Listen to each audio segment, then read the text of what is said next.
You're welcome back to the show. This is GH Today, and this is Hard Talk. I am Serwaa Amihere.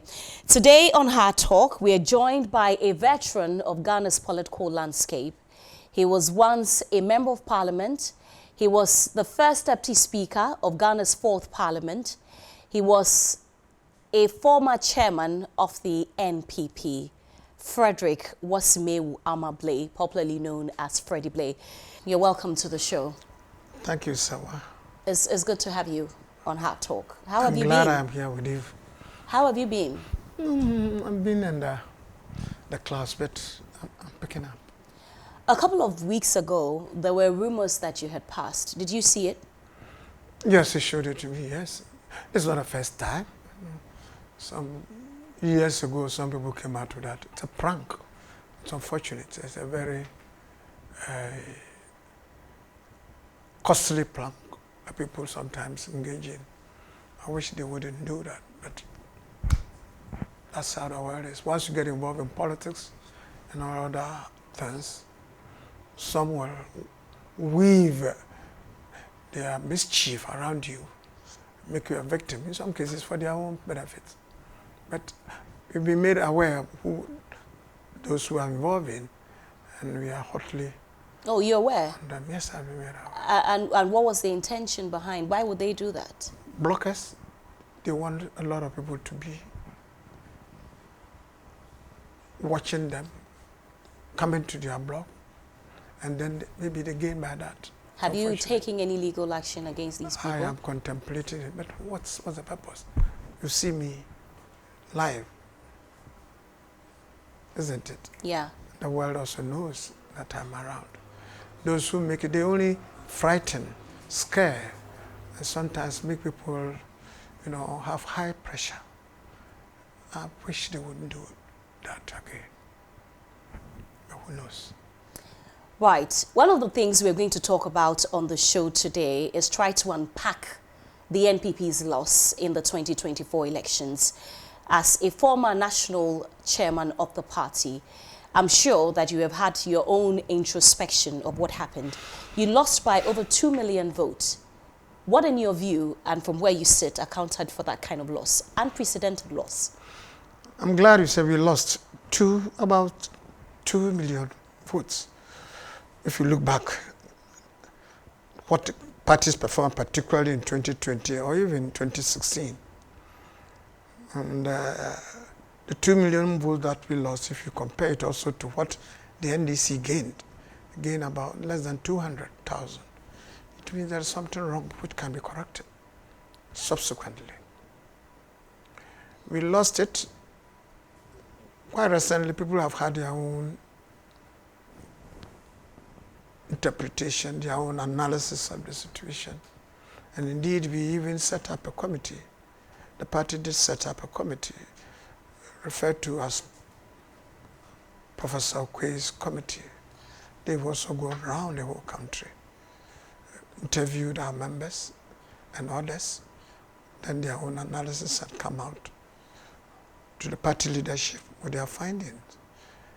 We are all learning from it. We will get to the committee's report, but I'm asking you personally, yes, with all the experience that you have, yes, what do you think accounted for the party's loss? Maybe, and I kept a couple of weeks ago an argument, kept on saying that maybe, as you said, that's from my own perspective, the party did not carry along, or the leadership, the government, did not carry along the bulk of our party men to support and be with and explain the hard measures we had to take to sustain the economy and keep it on an even keel. Some of the measures the government took were quite hard, costly at the votes. With the votes, that's what I'm saying. And I won't say it's obstinacy. Some say that we were not listening. But it's because we're fighting to do more, to cut short the suffering the Ghanaians were going through and bring about development in a short time. But we need to keep the people along. And maybe we did not take time, not just communicators, but our own members, part of which I believe will be the 2 million that you referred to let them understand and not be angry. And come along, swallow some of the problems and make sure that maybe the economy, just as it was picking up, will pick up for the future. But that's looking back. It has happened. So you think that every decision that was made was in the best interest of the economy? I believe I'm talking about economic measures that were people described as very harsh. They were measures that, at the end of the day, could have improved the economy. As it is, it was improving the economy. Though they were hard decisions, harsh decisions, and people were not very happy with it. I understand the public, understand the electorate, understand those who are in this country. It's difficult for many of us to swallow bitter pills. For even our health, sometimes we do. That when the doctor is administering very difficult medication, if you are not careful, some even spit it out. But Mr. Blay, how do you juxtapose a country that is struggling so much, hence very biting decisions have to be made, which the people are not comfortable with, are not happy with spending so much money on other things that the same people say they want? Let's move from stage to stage. We will. We're talking about measures. Okay. Economic measures. That's fine. But I mean, one of the measures or one of the decisions, policy decisions that we're taking, which the people opposed vehemently to, was the passage of the e-levy. But you still went ahead to do it. That's what I'm coming to. I'm saying the e-levy, we were dealing not with our own internal economy, but even with our own internal economy, we relate to external institutions, particularly Bretton Woods institutions, who may come to our help. And they also come out with suggestions that cover certain part of your expenditure with internally generated funds, or if you like, revenue. Very difficult. People are already suffering a bit. But they say, listen, instead of forcing us to go 1 mile at a time, they say, look, let's make it one quarter. It may be helpful. It will end our suffering earlier and not spread it over time. But maybe the government was strong on that. Those handling the economy thought that, look, if you put up and we administer this very difficult medication, that is e-levy, it won't take too long. The economy will pick up and it will shorten our suffering. That many countries have done. And a lot of other countries with progress, who have made strides, who have developed faster, that's what they did. And therefore, let's do it. But I said earlier on, like I was telling you, if we had taken time, not just say we decided on this, taking time to explain to our own membership, taking time to go to many, as I pointed out, about 2 million voters who abstained from voting. I suspect many of them will have been on our side. If you are taking time to explain to them, taking time to carry them along, we wouldn't be singing the same song. Yes, difficulties there were. I don't know. Difficult decisions had to be taken. And that's what the government did. When you say that, you know, even the party people or the people who abstained from voting, the over 2 million people, yes, didn't get a proper understanding, I find that very difficult to believe, because the government held town hall meetings explaining the essence and the benefit of e-levy. At least in every region, they went on media platforms. You have a media outlets, they were explaining what e-levy would do. You still think that the people didn't have an understanding when they were vehemently opposing to the bill? Do that hard enough. Let me point out this. I had the privilege of being a member of cabinet. Right. I had the privilege of meeting all our leadership of the party at some meetings that the president called for the Ministry of Finance to explain to us the options and what we want to do. Right. Many of our political leadership, talking about party chairmen and secretaries that came, were a little doubtful and were not happy. They said, these people will not like it. Our people are complaining, so this we may not live to tell the story. Right. So why don't we drop that? But you see, the technicians on the economy, leadership of government, who have to take everyday decisions about what to do and how to go, sometimes think that, oh, let's push it, because that's the only way. Were you against it too? Against the e-levy? Yes. Well, in terms of the numbers, yes, we said we should bring it down. Okay. Okay. Okay. But even then, it will still have extended the time of which you could come out of the woods. Okay. But as I said, I am not an economist. The technicians thought that that's the best thing to do, so that we don't get indebted too much for too long to the IMF and the World Bank and co, those who are helping us. Okay. So that our problems will be shortened. Let's swallow it and go ahead. Of course, we misgauged. We thought we had done a lot of and I'll come to that, Mr. Blay. But maybe you were wrong. let's still stay on the reasons why the NPP lost. The party itself set up a committee, which you referred to, yes, the Michael Quay-led committee. Yes. Have you cited the report of that committee? Not. I've had snippet of the content of the report. The matters talked to us about it. But you've been briefed. We've been briefed. We talked about it, but not the full text of the report. Yes. Okay. Will you make it public? Why should we? I want to ask you, Serwaa.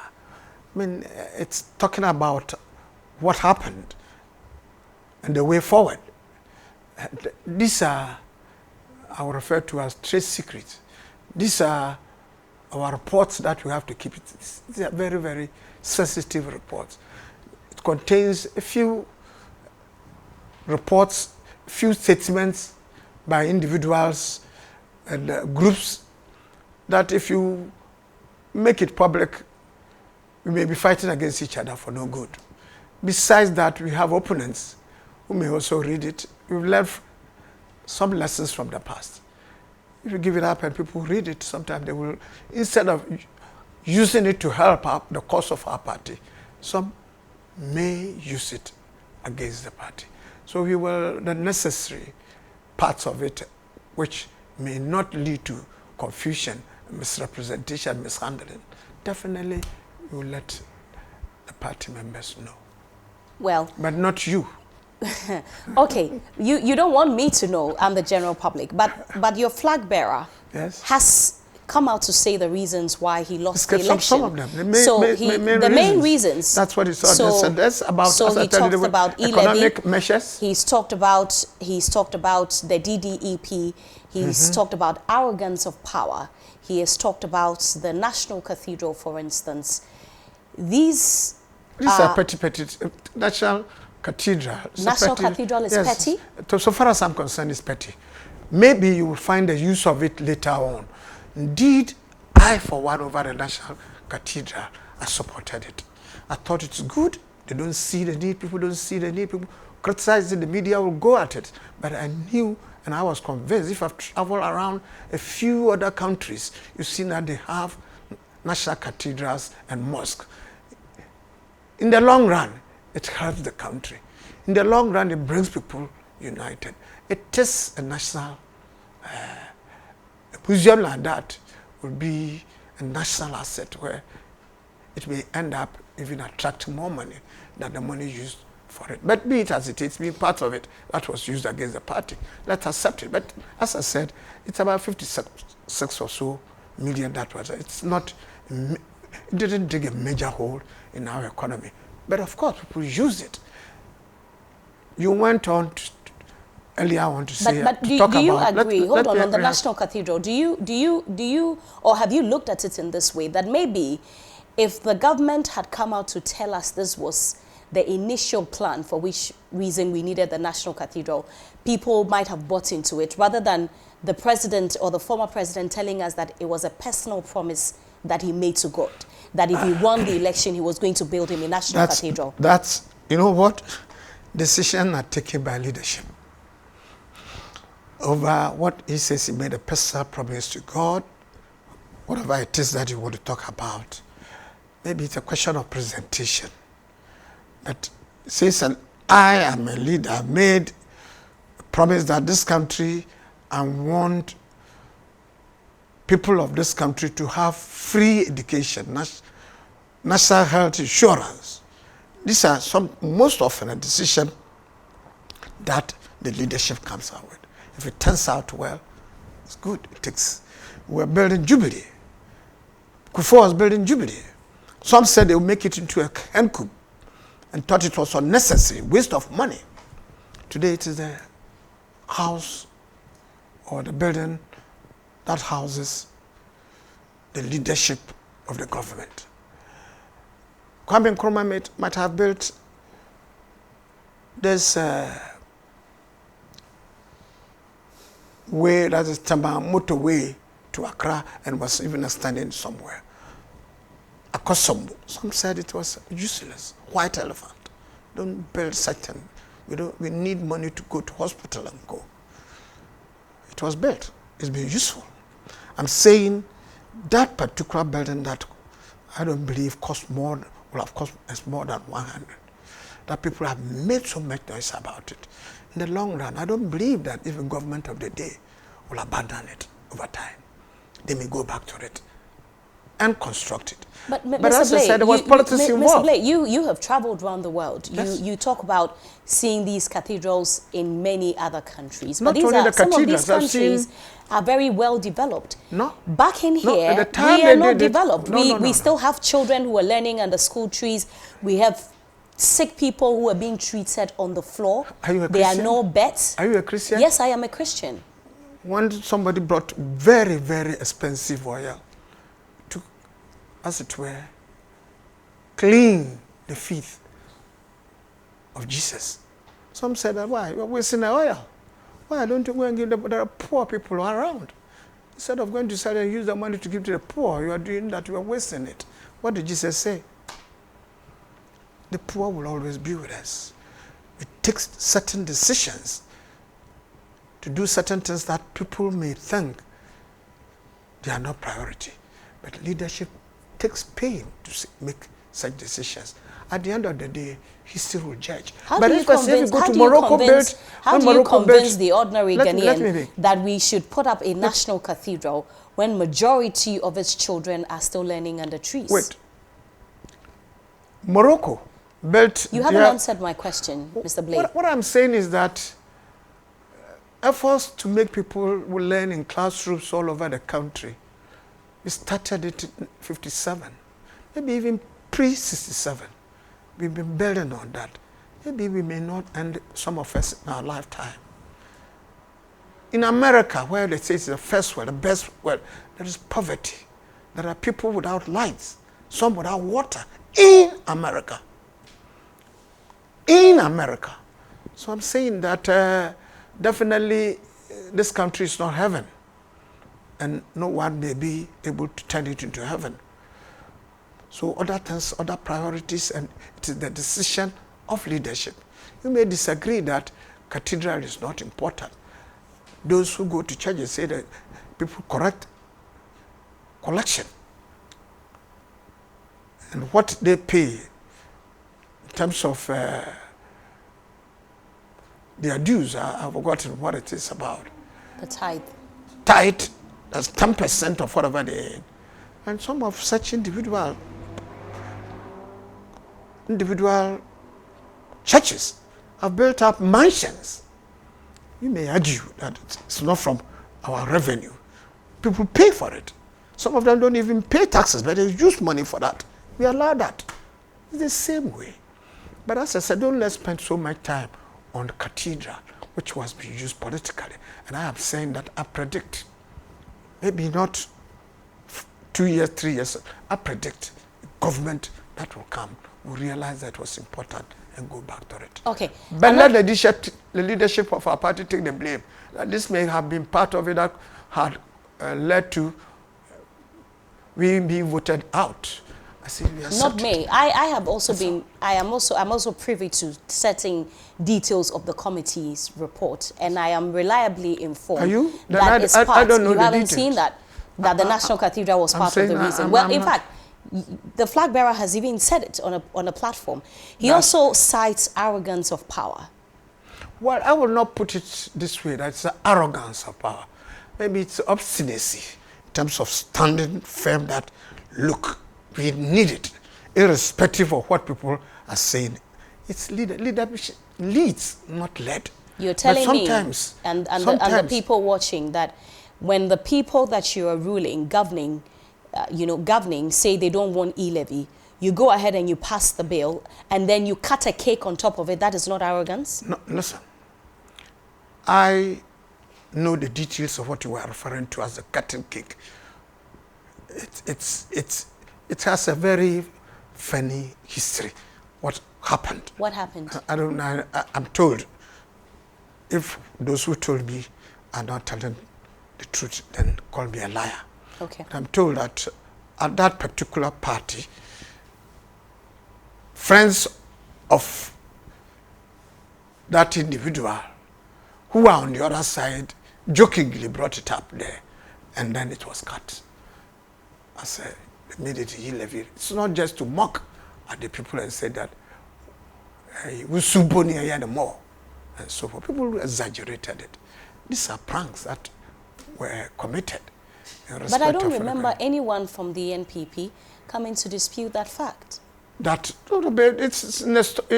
all over. We know in our party, those have said I am privy, just as you are privy to some of them.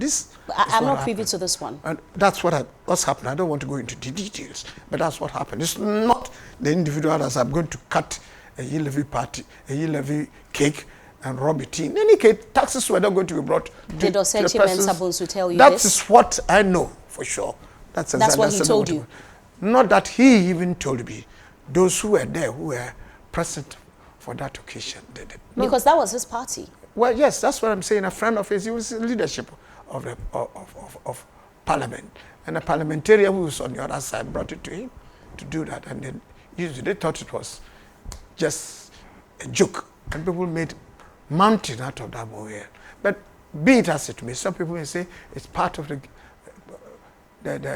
problems or part of events that have led to our loss. I don't believe that. I believe that there were major economic decisions that affected a lot of Ghanaians, part of which I've already mentioned is e-levy, part of which may be cutting the bonds that were frozen for old people and co. That was almost very painful, if not extremely painful for the individual. That these are some of the issues that, but even then, we could have found a way of reducing its impact by the way we handled it. Okay. But as I said, the technical men, the technicians on the economy who are bent on coming out successfully, coming out of making sure this country's problems, economic problems are solved as soon as practicable, maybe did not gauge well the pace at which the Ghanaian public is ready to go. Okay, you know, when Ghanaians or some persons in your party, for instance, talk about arrogance of power, that's not the I don't only want thing to call it arrogance of power. Okay, you I can would call say it. that maybe it's obstinacy. That's fine. Sticking to what you think will do well for this country, and people thinking differently. If you'd let me land, Please, there are some Serwaa. who say that a lot of the appointees then showed a lot of arrogance towards some of the people. Some people were neglected, some were disrespected, some were treated with disdain. And it wasn't just the presidency that was hit. Even members of parliament, mighty ones, seats that many people thought could have never been lost by certain people, were done. They were lost. And when you go into that constituency and you talk to the people, because I had the privilege of going to many constituencies in the run-up to the 2024 elections. And so I'm telling you on authority that some persons cited arrogance, for which reason they voted out then member of parliament for that constituency. Did you see it? From your own perception, you are saying you are talking on authority. Some people... From the people that I have spoken with. A few people that you spoke to.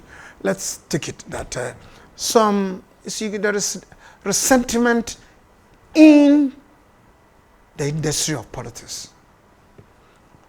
There were some people who even told me myself, going around someplace that, look, we all used to play draft here. These days when you're coming, your what is it? Your windscreen or your window is rolled up. There is an air condition in it. I'm passing through the dust sometimes. And if I roll it up, they say, it's punishment. Why don't you let the dust also come in? So that we all feel the same way. As I said, there's resentment, a lot of resentment. When people cite that, are you telling me that about 90 of our MPs lost it because they were arrogant? Or what? That because they were MPs, ordinary MPs. The pay of what they were receiving was the same pay they are receiving. So those who are receiving it now will not be arrogant. Is that what you are saying? As I said, yes, there are a few here and there faults. There are a few people who, because they went to power and were busy with the work they were doing, they lost some of their friendship. And there are a few people who might not even, they were busy, wouldn't take telephone calls like they used to do. People blame them for that. Say, hey, we were all together. These days you don't even take, yesterday some friends came here, members of parliament who had then lost their seat. They said, look, we used to be very good friends. They used to call him and he answers. Some even say the president, when you call him, he doesn't answer. Quite recently, I saw it on the TV. A young man from Kumasi, I've forgotten his name. He said, this is my Freddie Blay. He was telling the present president. As I said, we are watching. The accusation of arrogance, I'll now call it a little bit mildly, that instead of arrogance of power, say obstinacy in terms of some of the things we're doing. But for them to say that they've changed their attitude now, because we've made them MPs, or we voted for him as president, these days he doesn't respect us. The Ghanaians will accuse you of that. That even you, interviewing me, you know, Serwaa, everybody knows. You used to have your own friends in school. Right? They say, some of them will say it. Serwaa now passes, he thinks he's better than all of us. No, I'm still friends with them. What? I'm still friends with them. You are telling me some of them you are not friends with. It happens like that. It has nothing to do with my job. You know, but let's move on. You know, there are some people who, in your party, who have said that President Akufo-Addo should take the blame also for the defeat of the party in the 2024 elections. Do you agree? He's a leader. He was a leader, the president for 8 years. They cite reasons why he should take the blame. Please, I'm saying he was a leader. Leadership take blame. But we must collectively take the blame. I want to point out a lot of things, very good things, positive things that the president worked hard to achieve. But of course, when something happens, it's not the vote against him. Because after all, he's left. He couldn't continue. It was a rejection of our party, the government. And for that matter, maybe even the presidential candidate. Look at it from that angle. I don't want President Nana Akufo-Addo to take the whole blame. He has come out boldly, said, yes, blame me for what have happened.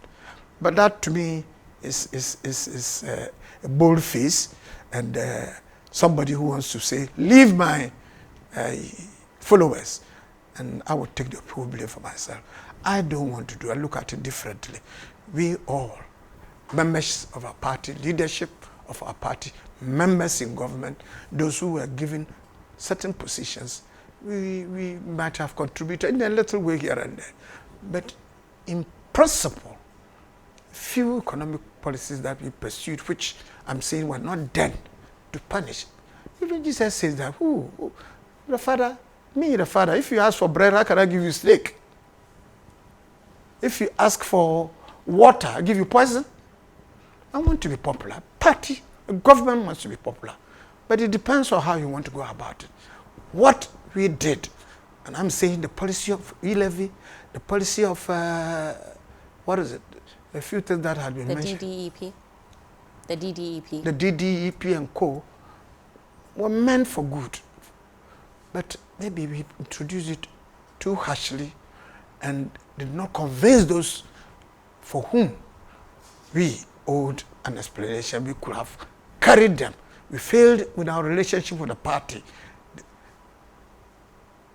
The ordinary people should have done a little more. The same party that asked the president then to let Ken go, the finance minister, that he didn't listen? Well, people have mentioned that. The president had his own reason. I will say, I at one time also asked, I did make comments publicly that I wish he had done it. But that one is not so much because people were not doing well. But I'm saying there's a proverb in our language that sometimes so nyamka. And for shaggy reasons, I would have asked some of them to leave, or have shuffled a little of them, a few of them, to make life, particularly when even parliamentarians did ask that there ought to be a change. But in their case, they were even talking of the finance minister.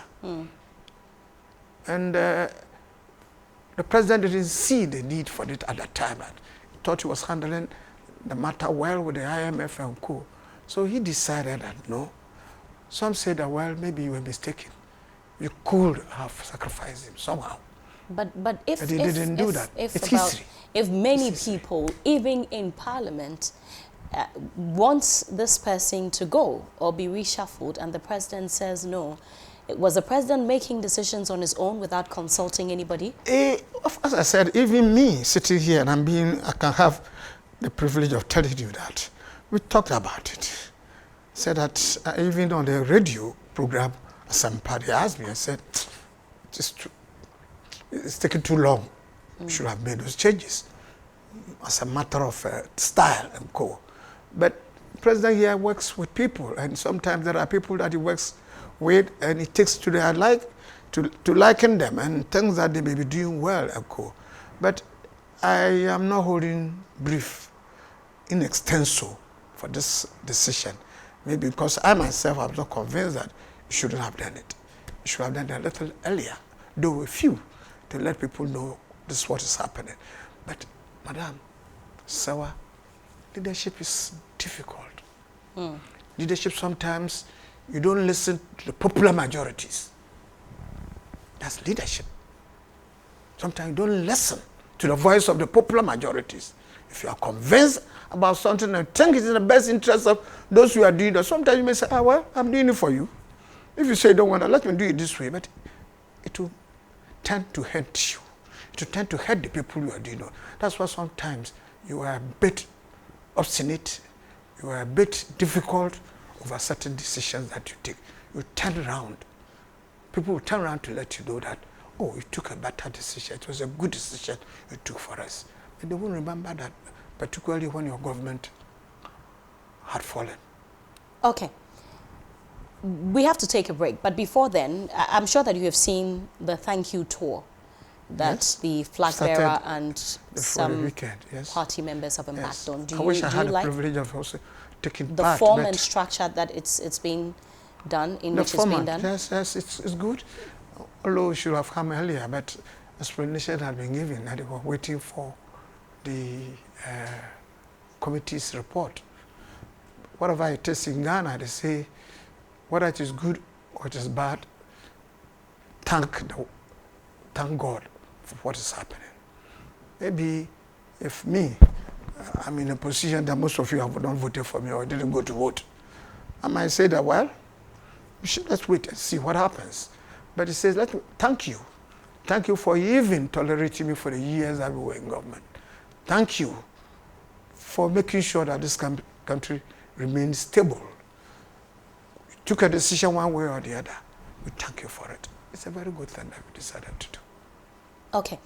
You're still watching GH Today. This is Hard Talk. We're taking a break. When we return, we will still talk about the NPP, of course, and rebuilding the party for the 2028 elections. You're welcome back to the show. This is GH Today. I am Serwaa Amihere. On Hard Talk, we've been talking to Frederick Blay, popularly known as Freddie Blay, who is former chairman of the NPP, National Chairman of the NPP. We've been talking about what happened with the NPP in the 2024 elections. And yes, you've missed a lot. But, Mr. Blay, moving on to 2028, putting the party together for the 2028 elections, let's talk about the caliber of people that should lead the party. Does Dr. Bawumia still have your support? Has who? Your support. Personal support? Yes. I don't want to tell you all this. Why? Because I'm part of the leadership of this, and I prefer to be a bit silent on the matter. Maybe outside this one, I could confirm it to you. But our emphasis is on unity. We don't want people to be divided too much, too early, behind individuals and ignore the party unity, which is extremely important now. So it is better rather to ensure that which institution, which organ within the party that we must strengthen. What should we do with the media, which almost at loggerheads with us? What should we do with social media that played a significant role, in some cases for agitation and propaganda against us? What do we do so that we can counter it? Mr. Blay, in the past, you were vocal about your support for him. Do you want me to be very honest with you? Yes. Straight? My support hasn't changed. Please. But that doesn't mean that if you go for any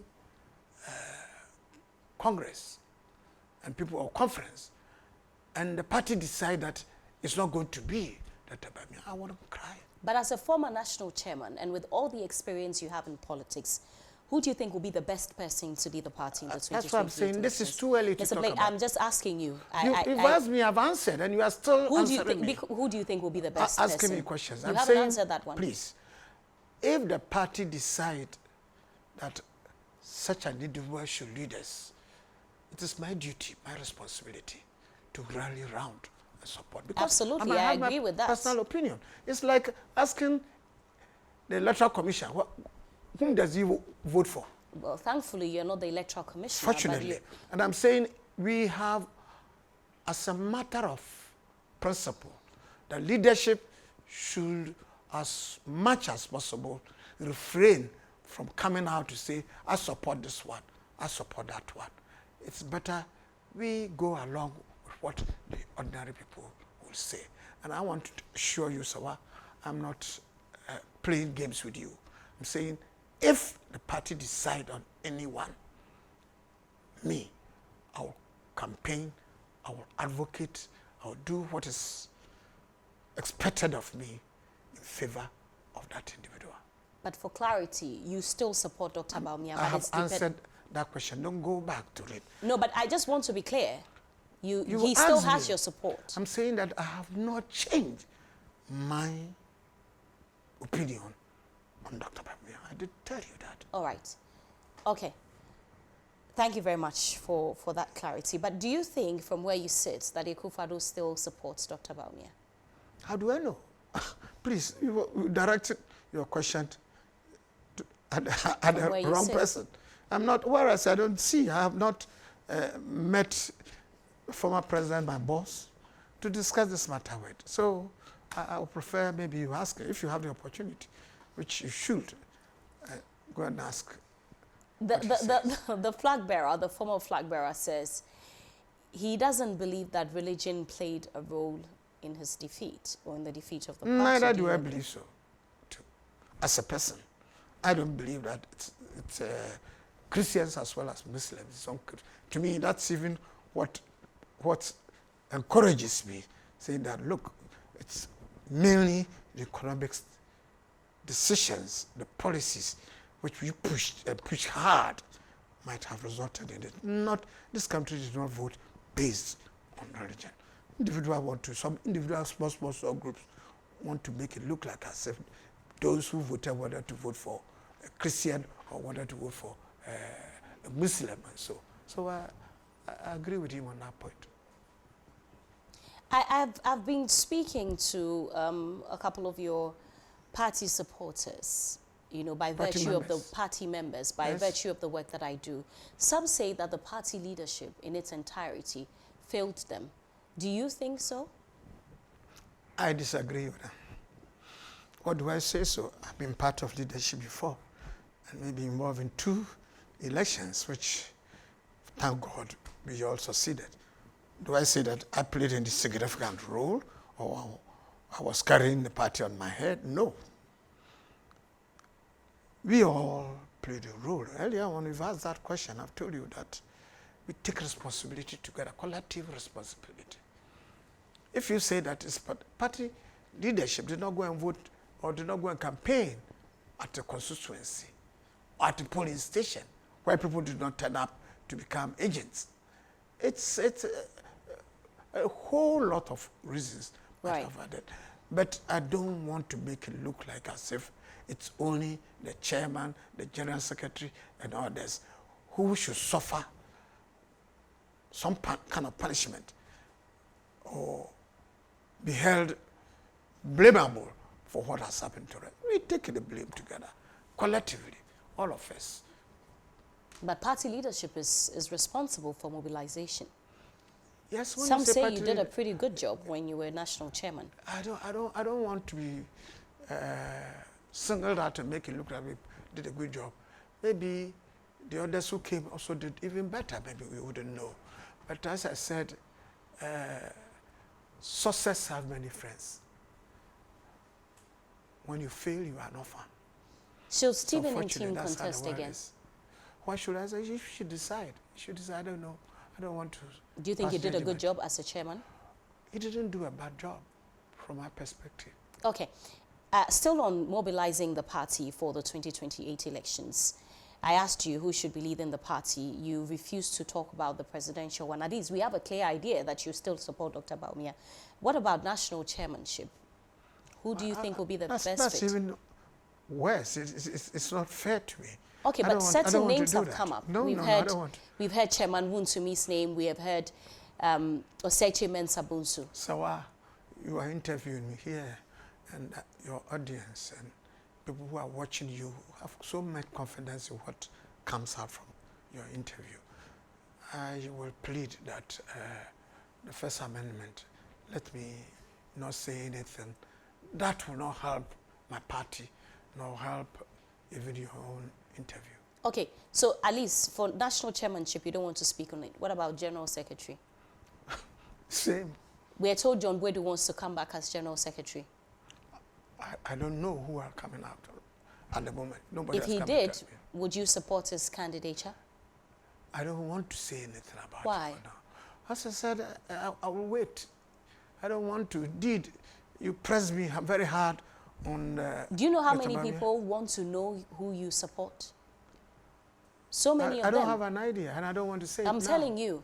Well, that's why we are interviewing you. It's unfortunate, but I don't want to say it at this interview, that I support this one, I don't support that one. I think it's not very good for leadership. Would you contest again yourself? Me, myself. If you be my campaign manager. Are you interested? No, I'm not interested. There's nothing to prove again. What am I going to prove? It may be disastrous. I left when the applause. All right. I mean, you don't want party leadership to be blamed, but I'm sure that you are very much aware about complaints that 4 months after the election, party members are being owed. That is certainly a leadership Party problem. members have been what? Owed, for which reason GHOne had to donate some money for the payment of such persons, I think 1 million Ghana cedis. That is a leadership problem, is it not? So that's a very interesting question to ask. For all the questions that you asked me this evening, it's a question of how do you support a party? How do you make sure that the party is not in the hands of only money makers or big money men or money bags? That has been a perennial problem. Even in our time it was. You don't leave the party financing to or funding to only a couple of people. Sometimes it happens that way, unfortunately. But this country, this is one of our biggest problems. Those who have deep pockets tend to control the party. It's unfortunate. We need to do something about it. But for both NPP and NDC, the two big parties in this country, we definitely need to organize ourselves in such a way that our party will continue to be funded or financed over time. It's interesting that a party which was in power 4 months ago, 2-3 months, experiencing difficulty.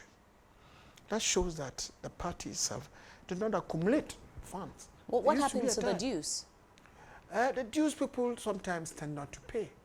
We've been trying various ways. Did you forget to collect them because you were in power? No, we didn't, before then and after, during our time, we're making sure we try to force that people. But rather even when we are going on, let's say, conferences, and at meetings, they expect the party to fund it.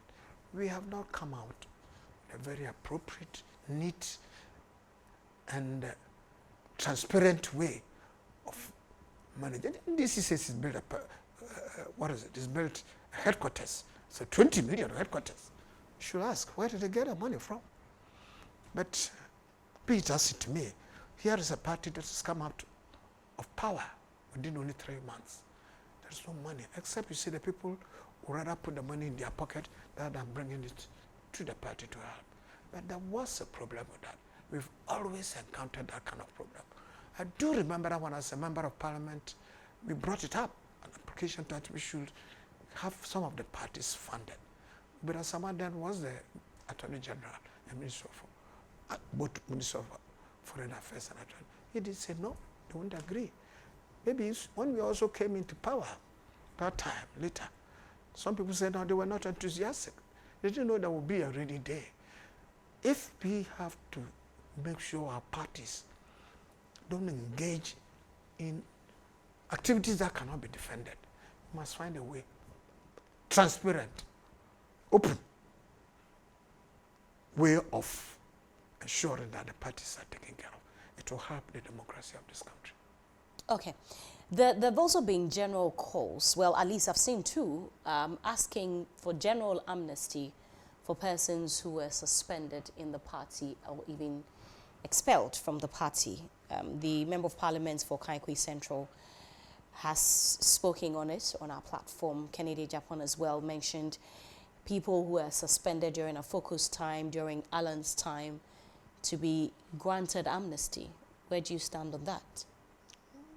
It's not a question of granting them. Somebody who has been in prison and you grant him amnesty to come.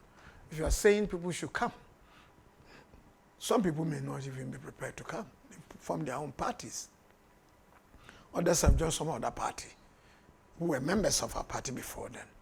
Are you asking them that they should leave the party that they've now belonged to? That is not for you to worry about, but as a member of the party, what I'm saying is, do you agree to that? You subscribe to that? I'm not against once in a while giving total amnesty for people who one way or the other has offended the party and the party has exercised their whip to. But we should not go about it in such a way that it becomes the practice rather than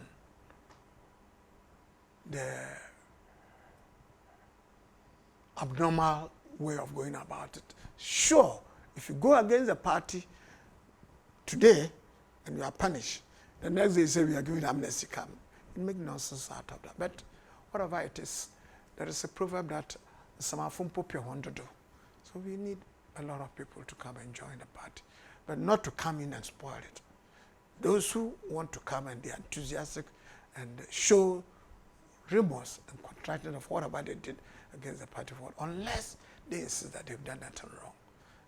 The party was wrong in taking decisions against them. That, I believe, it could be debated. Okay. I want us to spend a few minutes to talk about Chairman Afoko. Do you agree to those who say that he wasn't treated fairly? You know what? After Afoko was out, I came to take over. Was it difficult? I won't sit in front of you and then say the party decided wrongly, or say Afoko was right. I think that would not be very fair. And I wish you could spare me any opinion on what happened to Afoko and what people are talking of now. Okay. You're still watching GH Today. If you joined us, just joined us, I've been talking to the former national chairman of the NPP, Mr. Frederick Wasimewu Blay. You know, even before we get into the next section of the conversation, which is on national issues, I always meant to ask you, Wasimewu, why that name? Why are you called Wasimewu? Well, it's a grand uncle or relative that had the name Wasimewu. He was in some part of Prestia, involved in this, what maybe now they be called as Galamsey, or gold smith. And then something happened and they sent a telegram back home then. And the telegram was that is expired, or it has passed or something like that. So I think it was wrongly done. So they had a funeral for him. And then in the course of the funeral, he appeared. People started running away. It was for Freddie Blay. Blay Wasimewu. So it was, Blay Wasimewu. Blay Wasimewu. So it stuck. And it became part of our family names, Blay Wasimewu. And I happen to have had that name. I love it. But is that probably why there have been a lot of rumors that you passed? Would you attribute that to it? I don't think so. Some people who are doing that are doing it out of mere mischief. Right. I think for their own purposes. And as I said, they should better desist from it. Because it's not only me now they've done that. Because me, it's happened a couple of times. True. But now they've done that to kind of Oriata. They've done that even into the MP for this area. Is it? Which area? It's an actor who will become a minister now, deputy minister of some sort. John Dumelo. Dumelo. They've also written about him that he's gone. And they've done that with people like even John Ajakumkufo, president. They've done that. So people, even the woman, the vice president, sitting vice president, there had been rumor that he's gone and people don't want to say it. So such vicious, very bad and mischievous will continue because under blocks and many other people who don't care much about what is appropriate. They only care about the money they are making. It's unfortunate. But I believe and I hope one day they will find a solution to that. Okay, let's talk about national issues now. I thought we've been doing that all the past. Well, we're talking about the NPP. Now we're going to talk generally about national issues. One of the main issues that came up in the run-up to the 2024 elections against your party and the government at the time was our fight against Galamsey. And it was also one of the topical areas that the NDC then campaigned on. There were demonstrations that were held. Now, it's been a little over 100 days since President Mahama became president and took office. How would you rate his fight against Galamsey? Well, I was not expecting magic. I wasn't expecting anything that would sound like, as I said, magic, that it would, with a swing of an arm, there would be a solution to. I've argued before that Galamsey is a little bit complicated. It's a bit more complicated than some people view it to be, particularly those of us in Accra, that at the moment gold, particularly from small scale and Galamsey sources, helped to shove up the economy to the extent of about 42%. Gold is almost surpassed cocoa as the mainstay of the economy.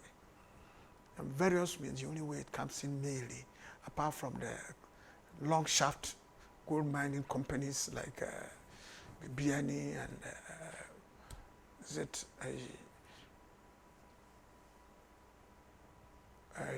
Takwa and Ashanti Goldfields and Co. A lot of them are from ordinary Galamseyers and small-scale miners. So it's presented, though it's a very good thing, though it's a resource, it's a curse almost, a curse resource. It's not been only with Ghana, it's been with the Chileans, it's been with other places that has happened. So I don't believe, and I didn't believe for a moment, that we could buy that and solve it. Nana Dankwa Akufo-Addo, the president of our party, before then, for 8 years, we have been at cabinet. He said that he's ready to do everything, stop importation of heavy machinery, everything else, to fight them. And I believe it was genuine. Unfortunately, people looked at it from a different angle. And we've not been able. The only solution that they have come out with, that Bawumia came out with, that we should sanitize it. If you can't beat them, join them. But find a way of doing it so that we don't mess our waters and co. People dismissed it and said they will fight it, Galamsey, their own way. So far as I'm concerned, I'm not saying that they failed. I didn't think that they would succeed. So if, for what they said, people are condemning them for what is not happening now, it's unfortunate. But so I want to be honest with you that there are very little that this government can do towards solving the way they are going, solving Galamsey. Are you saying that because your party and government couldn't solve it? I'm saying it's not our party of government. Previous parties, NDC, including our party, because gold mining is not today. I remember when I was a young man, it was a conference I attended in 1979, addressed by then the president. His utterance, his statement was that this country is sitting on a bed of gold.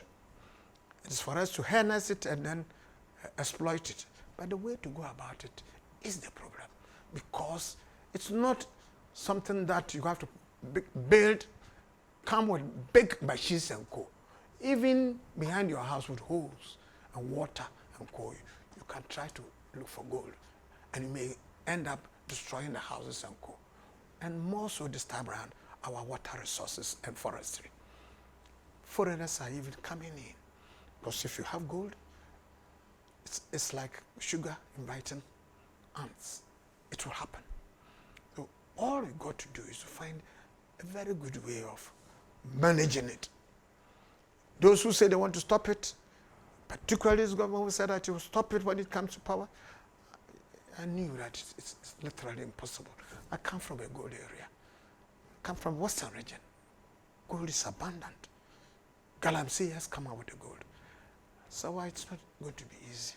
But if they can, hooray, we are saved. Resources and water bodies will be saved. But if they don't, they must face the music then. What then do you think will be the best thing to do to fight Galamsey? You have a wealth of knowledge in that area. We need to sanitize it, make it more difficult. Why didn't you do it when you were in government? We were trying to.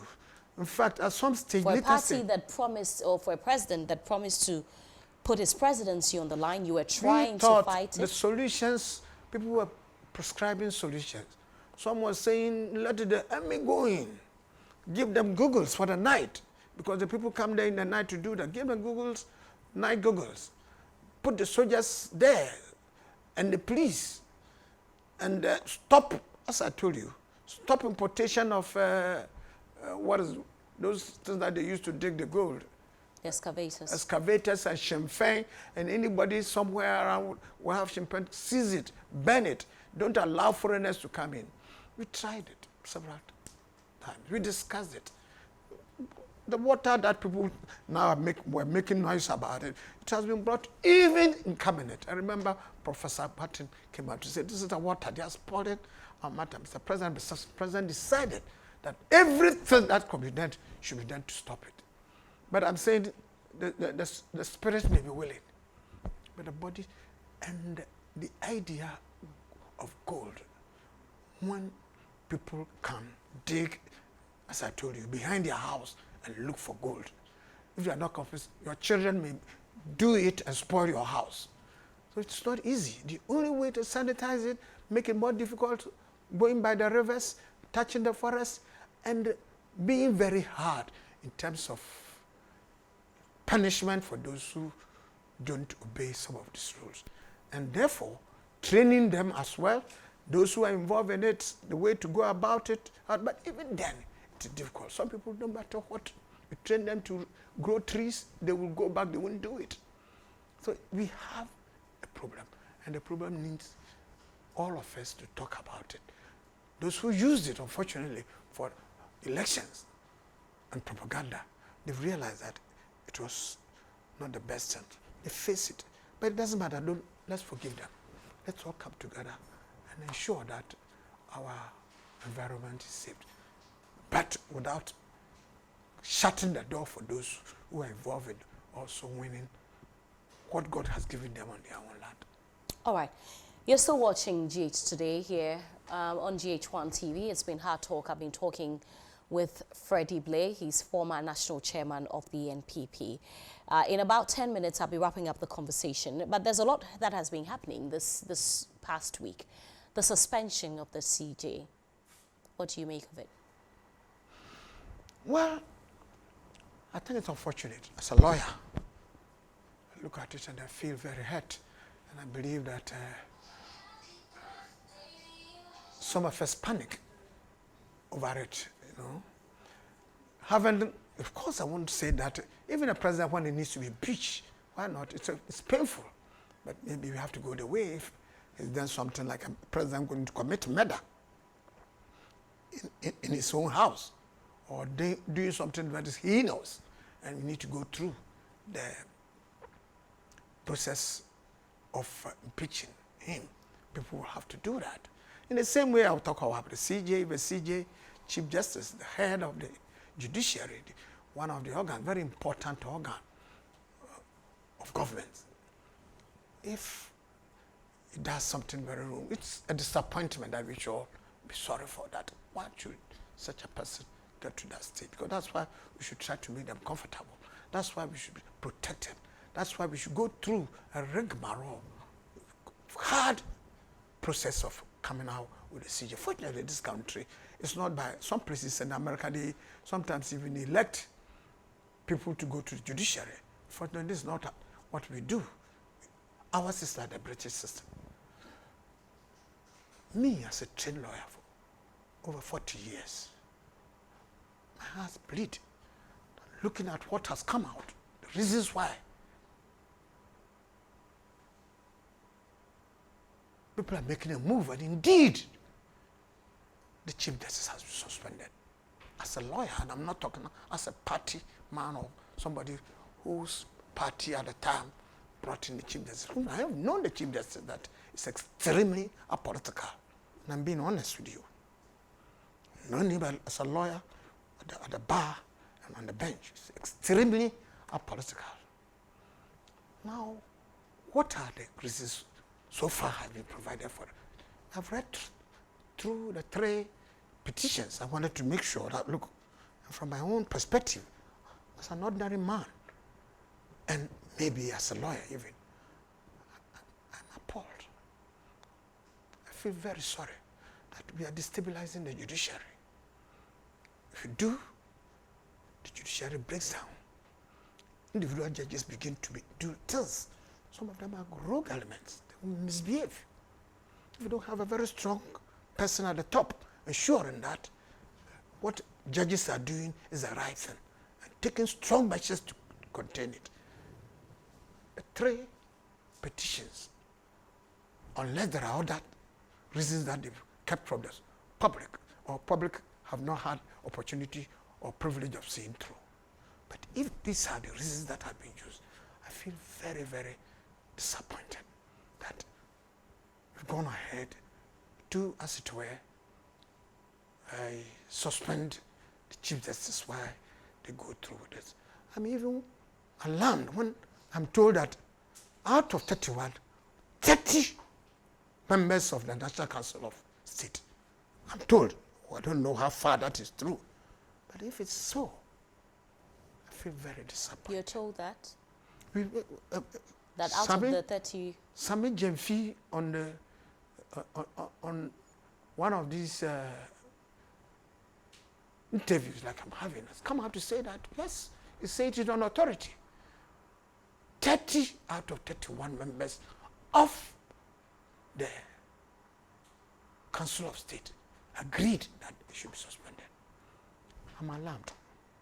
If these are the reasons why they are doing so, I want to say that we are in trouble. But you're a lawyer. The other lawyers who argued that the president is following due procedure in Article 146. You know what? Some are saying that the president is following due procedure. I agree. The president has no other choice but to follow due procedure. But I want to remind you, and I want people who are listening to us to say that the president is not a conveyor belt. Rubbish in, rubbish out. That's not what happens.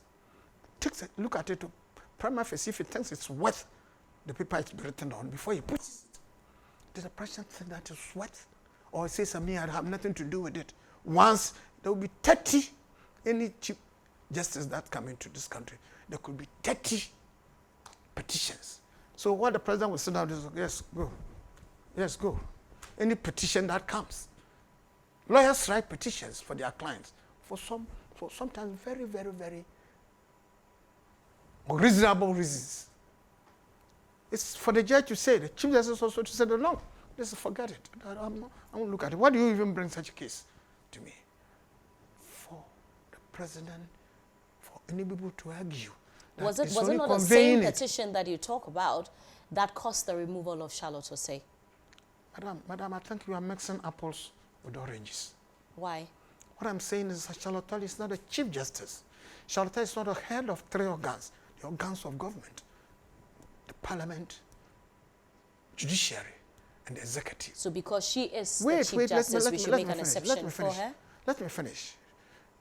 Different rules for engaging such a thing, particularly when they come out.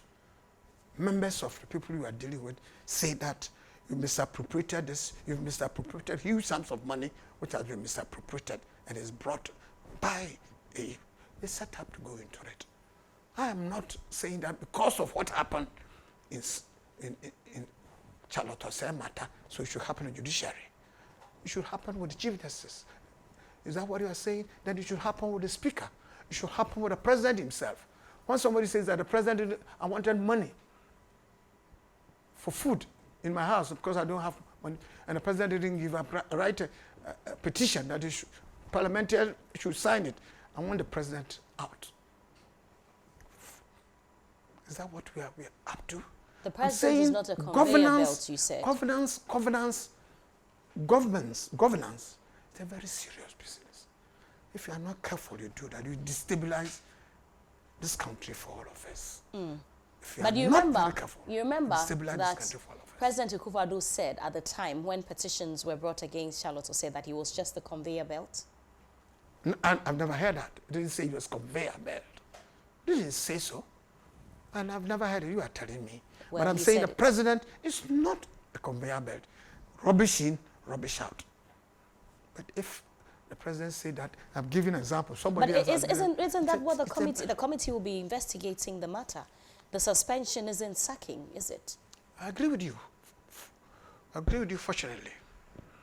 But I'm saying even the step of saying should be suspended, that there is a prima facie case, bleeds my heart. I'm saying as a lawyer, I'm not the worst lawyer you can come across, madam.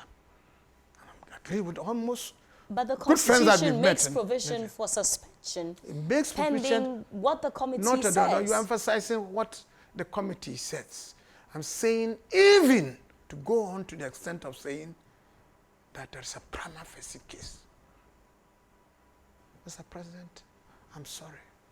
History will not be very fair with you. Do you as a lawyer, okay. I'm sorry that the profession that some of us have been used to and the respect that we have, the rules and reasoning and logic and many other things that we think this is frivolous, this is like that. We're throwing it into God. If you are not careful, you make that position a target of football. Do you expect her to return? Do you believe that she could be called back after the committee's work? I don't want to hazard a guess. Okay. It's a pity. I'm sorry that it's even come to this state. But if that is what President, a very good friend, President John Mahama says, I feel sorry because I've always respected him. Friends in the parliament and co. That even when things are happening in such a way, I always call him aside and say, let's do it this way, please. When he was on the other side even, I said, no, please, the people have no hope, like, let's do it this way. He was almost always the reasonable ear. Will a future NPP government take note of what is happening? We are taking note now. Why not? It will not be swept under the carpet. It's definitely in the memory of the elephant. Why are members of the NPP defending the Chief Justice? I'm saying that you are talking politics now.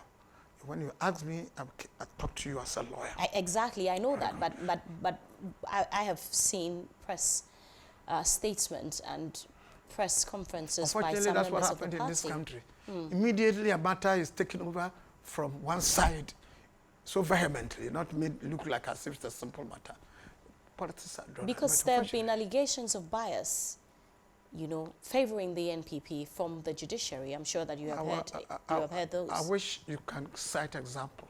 There hadn't been, so far as I'm concerned, there have been quite a number of cases, particularly in the Supreme Court. Mind you, in the Supreme Court, only a few cases come. In fact, out of the, let's say, 100 cases that come, less than 1 or 2 before the Supreme Court are political in nature or brought up by a political grouping, pro or against the two parties. 1 or 2. So it's 1 or 2 out of 4 or 5 years. Decision be taken, and it goes not in your favor, and you say that because you've taken a decision. Even that argument, unfortunately, is so bad that they want to make it look like as if the judges of the Supreme Court, the justices of the Supreme Court, 5 or 7 or 13 or 14, take a decision. It means it's the Chief Justice who have taken it. And for that matter, it is pro or against one side of the aisle. It's a pity. I wish I don't want to go there. If you do so, we mess up our judicial system. But there's the Speaker versus the Supreme Court saga. It's one of the things that have come up strongly. The Speaker? Versus the Supreme Court issue on vacant seats and all that. You follow the matter closely. I'm very much aware. Which one?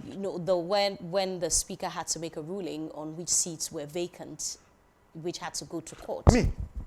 I made a lot of interviews on that. Even before the thing ended up in the Supreme Court. And I did say, and I still stand by it, that was wrong.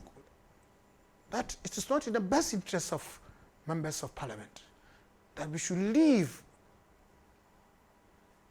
the membership duration of his term under pleasure of the chairman of the party. It's not good. If our people, it's not the party that choose people. He has to go on party's ticket. But it is not a president or even chairman of a party who should say that this man is no more part of my party and therefore get him out of Parliament. It's a very bad thing. It goes against democracy and independence of the members of the party. People come out and say that Parliament should not be a rubber stamp. Parliament, individual members you have there. That's why we even have voting in secrecy. Do you understand me? That is to protect the independence of members of parliament. It shouldn't be that a chairman of a party can say, get out. Then he writes to the speaker, you sack this man from our party, so get him out of parliament. I did speak against it. And the 5 judges also agreed when the matter was brought before court. That doesn't mean that because of that decision, it's a pro-NPP or it's against NDC. It protects party members now and for the future. Okay. Just before we go, I want to know how far with your case against Oral and Okujetu Ablakwa. I don't have a case against Oral. Oral has not come back to us. And Okujetu made some remarks against my person, my children, and we issued a writs against him in our individual capacity. The matter is still pending in court. We hope the wheels of justice run slowly, but we hope sooner than later it will come up and you hear about that. Okay. What about Daily Guide? How's Daily Guide doing? We've been told that there have been mass resignations from the company. No, there hadn't been mass resignation. From which your editor has also resigned. Which editor are you talking about? I think Fortune? No, Fortune stopped being editor for a long time. I just remember. And we've restructured Daily Guide. You know, the newspaper industry itself is going through crisis. A lot of, because of the social media and individuals who they themselves constitute what you can read around. And therefore, you need to station yourself properly. Position yourself in such a way that you can survive. Newspaper industry from Graphic, Ghanaian Times, and many other going through crisis. We are not living in isolation. So we are trying to keep our heads above water.